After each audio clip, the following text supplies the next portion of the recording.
एक राजा था। उसके 7 लड़के और एक लड़की थी। राजा ने अपने सातों लड़कों का विवाह करवा दिया था। एक दिन राजा शिकार करने गया और जब वह वापस आ रहा था, रास्ते में उसकी मृत्यु हो गई। पिता के मरने के बाद सातों भाइयों के सिर पर पूरे घर और राज्य पाट की जिम्मेदारी आ गई। एक दिन सातों भाई काम के सिलसिले में बाहर जाने लगे। सभी ने अपनी पत्नियों से बोला कि हमारी बहन का अच्छे से ख्याल रखना, इसको किसी चीज़ की कमी नहीं होनी चाहिए। सातों पत्नियों ने बोला ठीक है। इसके बाद सातों भाई चले गए। भाइयों के जाने के बाद लड़की की भाभियों ने उससे बहुत काम करवाने लगी। सबसे छोटी वाली भाभी उससे काम नहीं करवाती थी। बाकी जो 6 भाभियाँ थीं उससे बहुत काम करवाती थी। एक दिन की बात है, शाम हो गई थी। बड़ी वाली भाभी ने कहा कि जाओ जंगल में से लकड़ी लेकर आओ। लड़की ने रस्सी मांगा। भाभी ने कहा बिना रस्सी के जाओ। वो मन में सोच रही थी कि भला बिना रस्सी के मैं लकड़ी कैसे लेकर आऊँगी। वो जंगल में गई। उसने लकड़ी एकत्रित किया और बैठकर रोने लगी। तभी एक सांप आया। उसने लड़की को रोते देखकर पूछा कि क्यों रो रही हो। लड़की बोली कि मेरी भाभी इंतज़ार कर रही होगी। मैं लकड़ी लेकर जाऊं तो वे खाना बनाए। मेरे पास तो रस्सी है ही नहीं, तो मैं ये सारी लकड़ियां बिना बांधे कैसे लेकर जाऊं।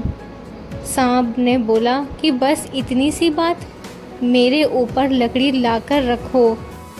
लड़की ने वैसा ही किया और सांप ने लकड़ी को लपेट लिया। इसके बाद लड़की फिर सोच में पड़ गई। सांप ने बोला अब क्या हुआ। लड़की बोली तुम्हें अगर मेरी भाभी देख ली तो तुम्हें मार देगी।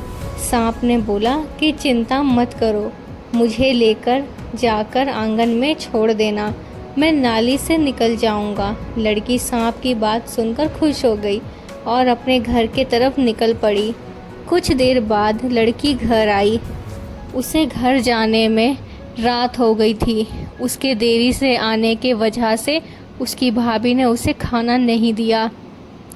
उसे बहुत मारा पीटा। लड़की बेचारी रोते रोते सो गई। फिर अगले दिन उसे एक नई चलनी दिया और बोला कि जाओ पानी लेकर आओ। लड़की नदी के किनारे जाकर पानी भरने की कोशिश कर रही थी, परंतु सारा पानी गिर जा रहा था। वो वहीं बैठकर रोने लगी। तभी अचानक एक मेंढक आया। वो लड़की को देखकर पूछा क्यों रो रही हो। लड़की बोली कि मैं पानी भर रही हूँ, लेकिन सारा पानी चलनी से गिर जा रहा है क्योंकि चलनी में बहुत सारे छेद हैं। मेंढक ने उसे एक उपाय बताया और बोला कि बस इतनी सी बात। उसने अपने सारे मेंढक को बुलाया और उस चलनी में बैठ गए और बोला कि घर में जाकर एक बाल्टी में रख देना। हम सारे मिलकर उस बाल्टी में पेशाब कर देंगे और बाल्टी भर जाएगा। उसके बाद हम लोग वहाँ से चले जाएंगे। लड़की ने वैसे ही किया। उस लड़की की भाभी हर रोज़ ऐसे ही ऊट-पटांग काम कुछ न कुछ करने के लिए देती थी। एक दिन की बात है, उस लड़की को एक काला रंग का कंबल दिया और बोला कि जाओ, जब तक ये कंबल सफ़ेद ना हो जाए घर लौट के मत आना। लड़की बोली ठीक है। लड़की कंबल लेकर चली गई और नदी के किनारे बैठकर उसे धोती है। वह छोटी सी लड़की उसे धोती गई, परंतु वह सफ़ेद होता ही नहीं। काला है तो काला ही ना रहेगा, सफ़ेद थोड़ी ना होगा। लड़की को 2 दिन हो गए। वह बिना कुछ खाए पिए बैठी रही और फूट फूट कर रो रही थी। तभी उसके सातों भाई नदी के पास वाले जंगल से होते हुए बाहर से लौट कर आ रहे थे। सातों भाइयों को किसी लड़की के रोने की आवाज़ सुनाई दी। वे नदी के किनारे पहुंच गए। अपनी बहन को उस हालत में देखकर उन सभी भाइयों का दिमाग खराब हो गया। और पूछा कि बहन, ये हालत किसने किया। उस छोटी लड़की ने सब कुछ बताया।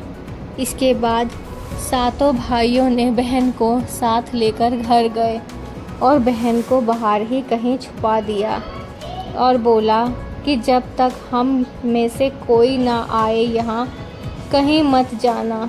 इसके बाद वो घर के अंदर चले जाते हैं। सारी पत्नियाँ अपने पति को देखकर खुश हो जाती है। इतनी खुश होती है कि पूछो मत। कोई पानी लेकर आती है तो कोई पंखे से हवा देती है। तभी एक भाई बोला, मेरी प्यारी बहन कहाँ है, दिखाई नहीं दे रही।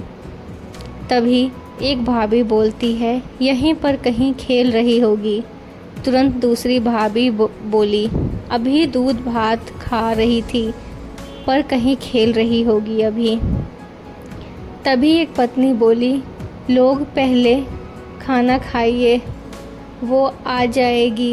एक भाई बाहर जाता है और अपनी बहन को अंदर लेकर आता है और अपनी पत्नी से पूछता है कि यही दूध भात खाई है, अगर खाई होती तो ये हालत नहीं रहती। मेरी बहन की क्या हालत कर दी है। सारी पत्नियां कुछ नहीं बोलती। तब छोटी लड़की बोलती है कि सबसे छोटी वाली भाभी ने कुछ नहीं किया, बाकी सब ने इतना सताया, इतना काम करवाया। सारे भाइयों ने मिलकर अपनी पत्नियों को घर से बाहर निकाल दिया और सबसे छोटी वाली पत्नी रह गई। उसके बाद सारे मिलकर राजपाट चलाने लगे। दोस्तों, आज की कहानी आपको कैसी लगी हो हमें कमेंट सेक्शन में ज़रूर बताना। हम आपके लिए और अच्छी नई नई कहानियाँ लेकर आते रहेंगे।